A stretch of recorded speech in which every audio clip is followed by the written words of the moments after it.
There we go. This is round 2. Still a best of 1.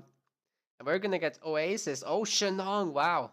Finally some China to cast, guys. I'm so used to casting all the rest, but now we got lucky. And it's gonna be versus Isis. Very interesting and rare matchup, especially in the tournament scene, as nobody really is experienced with China yet. Despite it having come out a long time ago. Why are we pausing?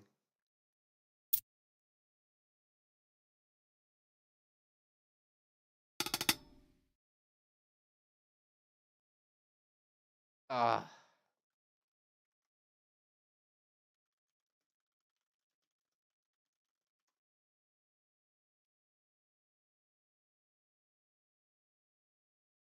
I am pretty sure it's not balance mod.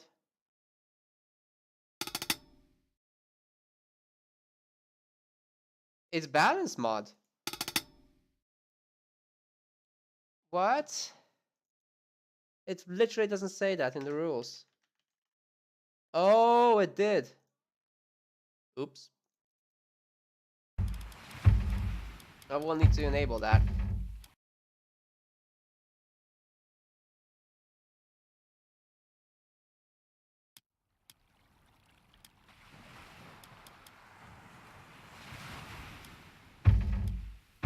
Unfortunately, we didn't play the first one on balance mod, but it would have been even more beneficial for the Loki player there.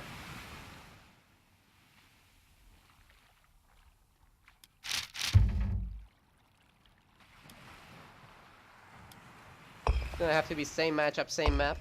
Not the DM version though. Quickly.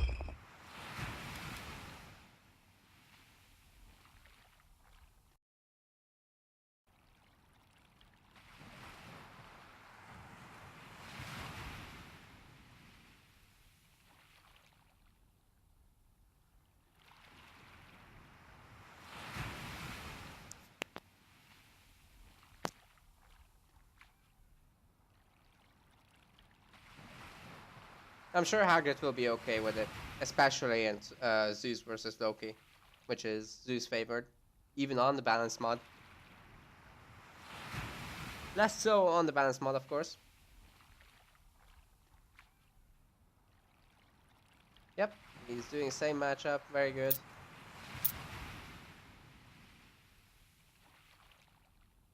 Sorry, everyone. The tournament happened almost 40 minutes earlier than I had planned it to. So, everything was kinda in a rush. Anyhow, we've got in the red the ISIS player. It is BUIJ, I guess. I guess that's how you pronounce his name. Pharaoh going out for the early scout despite him being ISIS. Interesting. But on the other side, we got Mads Mikkelsen as the blue Shenong. Oh my goodness, he can't find his hunt. That is terrible. No veto, definitely hurting him a ton. Our ISIS player moving forward got lucky with the Pharaoh and did find the hunt.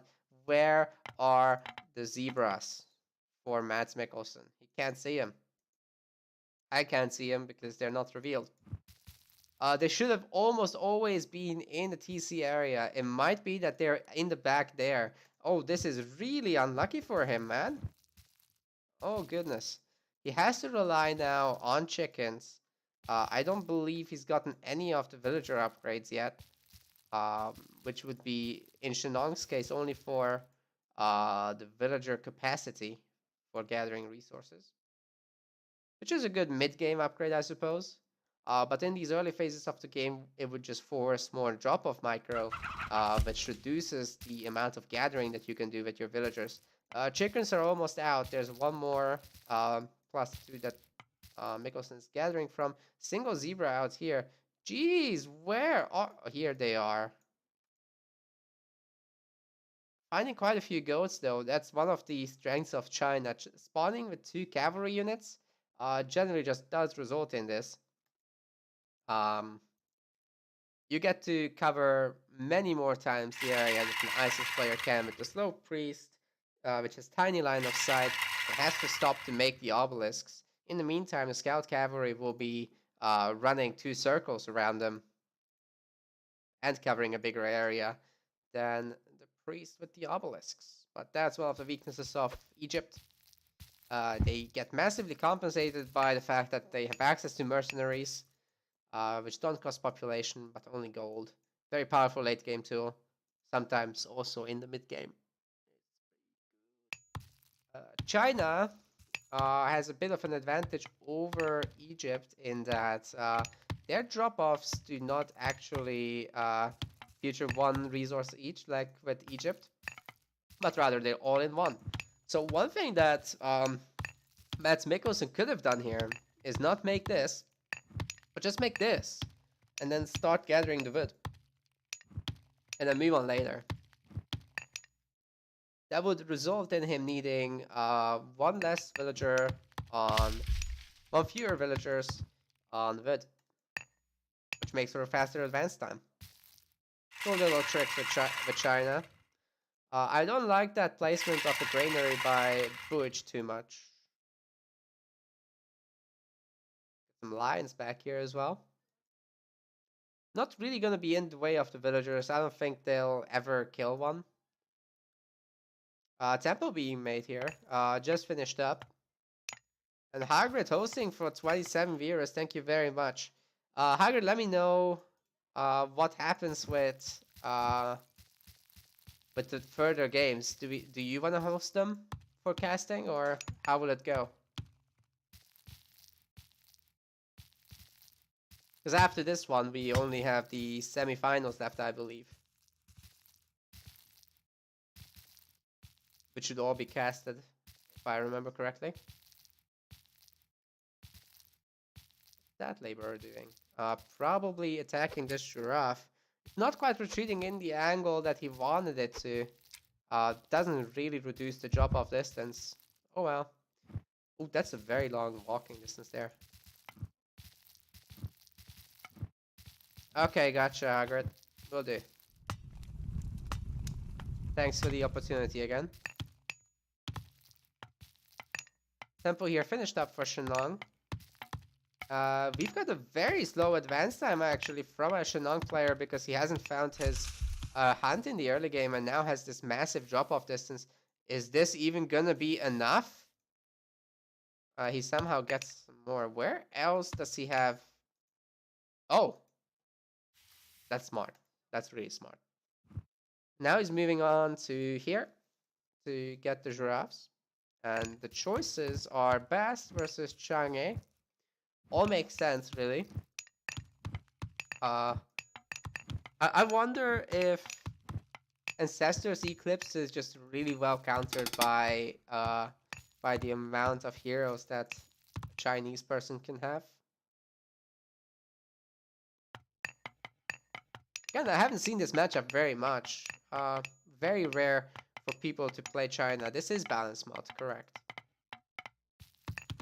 Unfortunately, the first series wasn't balance mod, but the Loki player won regardless, who would have gotten an even better situation in the balance mod, so... And they won by a long shot. Mads Mikkelsen played a really good Loki game there, although he had some serious problems with his Oxcart management. Okay, there's no hero here, and the Sphinx is going to town on these villagers. Where is the Immortal? You really want to make an Immortal, I think, before you advance with China. Especially if you're going to get such a late one, you need that to defend here. Oh my god, this is brutal. The Quillen will help here.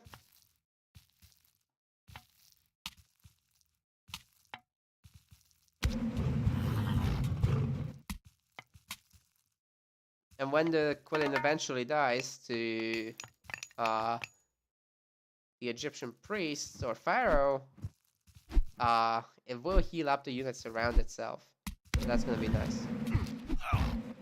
Scout Cav trying to go after the pharaoh. I don't think that's quite enough, but maybe if the Immortal helps to focus. That pharaoh could die actually, yes, because the Immortal is using the ranged attack against the pharaoh. Seeing as that is also a ranged unit, it does die. This is reducing the empowering potential a lot, But Nephthys is already clicked in at 6 minutes 40 something. That's a really good time. Maybe it was even 30 something. And with the ISIS player being pushed off hunt, Prosperity is now up. We've got Husbandry. Also Husbandry on this side. A ton of houses being made by our Shenong player, as well as many gardens. I'm curious what that's for. Could it be for the Chang'e upgrades? Like, they're pretty freaking good, guys. Why is Odin? Oh, because I'm Odin, Observer. Yes. Almost. So, Chang'e's upgrades are here. Elixir of Immortality, which makes Immortals regenerate 2 HP per second. That is really nice. Hui's Bow. 10% Archer attack, including the Mounted Archer. And we got the Jade Rabbit, which is Human Soldier and Ship Speed, 10%. It's basically the Uranus bonus. Very powerful. And this army is also looking pretty hot right now.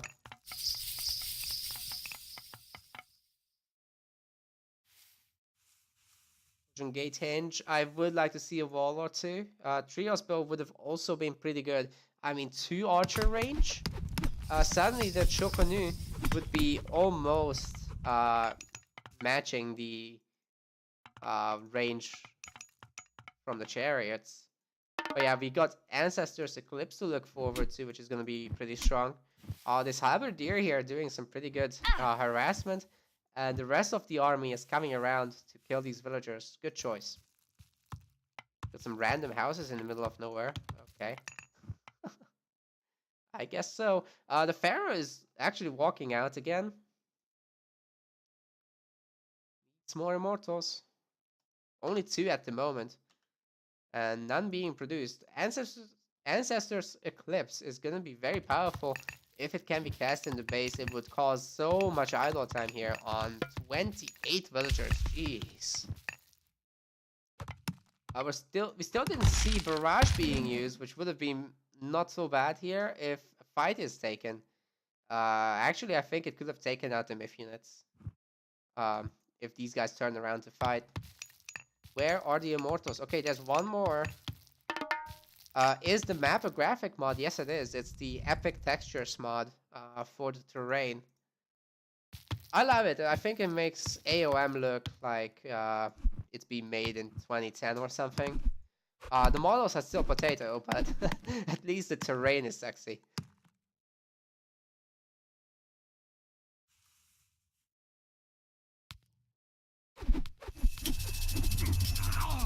Okay, there we go. Barrage being cast immediately takes out the Pharaoh. Some of the units getting hit. The zone of this power is pretty small, however, so if you split nicely, as BUIJ did here, you're not going to take too much damage. Anyway, Ancestors Eclipse still available, still not used. I mean, it's been 3 minutes, man. Do something with it. It's going to decrease in value as time goes on, especially with 2 Immortals being here to defend. Any upgrades? We got Flood of the Nile. Food of the Nile. Yeah, it gives you food, but that doesn't mean it's called food. Dumbcaster. We got medium War Academy soldiers, which should finish just in time for a move out here. The gold mine is expiring, so our Shenong player is currently looking for a gold starve. At which point, Ancestors Eclipse may be useful, but I mean, seriously, there's gonna be so many Immortals in this army. Currently, we are at 3. I want to see the 4th Immortal being used. Doesn't cost that much, really. And Mads Mikkelsen can absolutely afford it. Needs a few more guys on gold, though. And the gardens look like they're producing one of the resources. I can't quite tell which. Doesn't really show correctly on the observer interface. Unfortunate. But it shows correctly in game. I'm not sure why it doesn't here. Anyway, it's obviously not producing any favor. He has 3 favor right now. So yeah. Also, the monuments to villagers is not showing here for some reason. It's kind of stupid. Anyway, we got Ancestors Eclipse in the middle of the fight here. Where are the Immortals? It looks like they've been already sniped by the Chariots, so this army has to run. There's no wall to go around, so these Ancestors with the Eclipse buff are gonna cause major damage, 12.75 attack per second. And we got 6 speed on them. These archers are falling real fast. Jeez.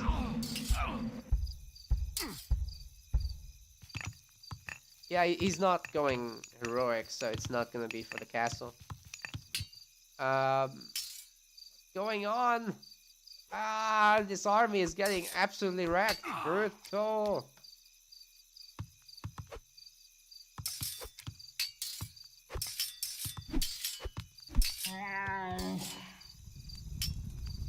Ancestor is still alive for 6 seconds. His minions are really doing a ton of damage. This army has been reduced to almost nothing. It will be all about whether this Berlin can heal these guys on death. But the Scorpion Man will absolutely kill it, no problem. Nice pullback micro, forcing the heal to not really affect the damage units over there.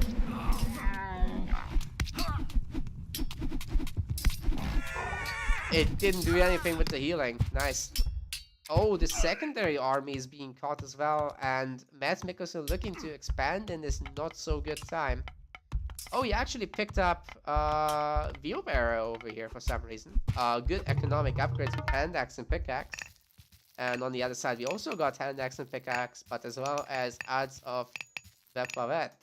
So, that's nice.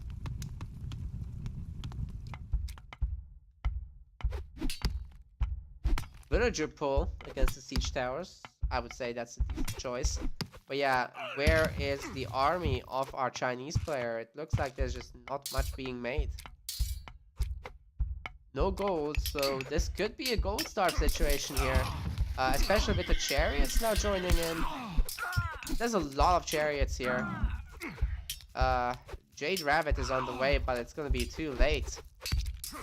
Massive ISIS army is here, ready to kill everything in the way. Pull back the siege towers, and you're good to go, really. Elephant being focused down by all these halberdiers, but the villagers have to fight against the archers, which is just not gonna go well. They're high HP, they have decent attack armor.